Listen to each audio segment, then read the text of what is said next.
Tonight, KGW will premiere our new documentary, Sick Medicine.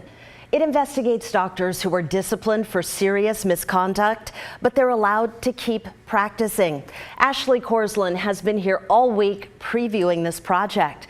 Ashley, you've talked about failures in the system, but today you're looking at some possible solutions and also ways that people can research their own doctors. Yeah, and Brenda, you know, this is a really complex problem and issue, and there really isn't one solution that's going to solve all of this. But we did interview multiple patient safety advocates, and one of the first things they think would help this situation is for state medical boards to release all publicly available disciplinary records for free online, and they just don't feel that the public should have to pay money and then go through a records request to get that information.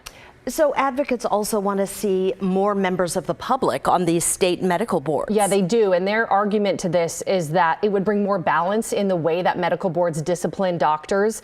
In Oregon, there are 13 members on the board. Currently, only 3 of them are public members. The rest are doctors or other healthcare providers. Another solution advocates feel could improve the system is if the state of Oregon passes a law similar to one passed in California that requires doctors now to disclose to patients if they're on probation for sexual misconduct or other misconduct that leads to patient harm. We traveled to California to interview Jerry Hill, the former state senator who sponsored the Patients' Right to Know Act.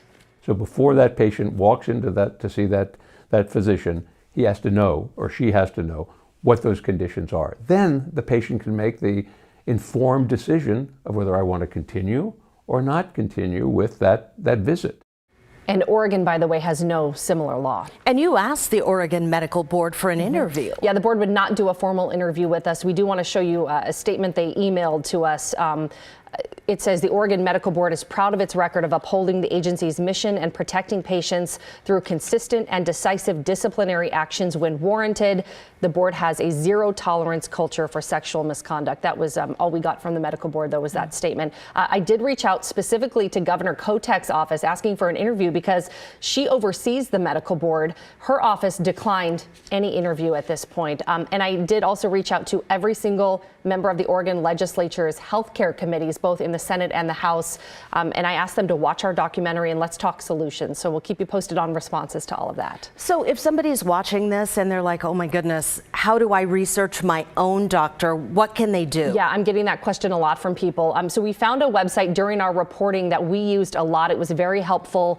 It's docinfo.org. You can see the web address on your screen, and that can really help you find out whether a doctor has been disciplined in multiple states.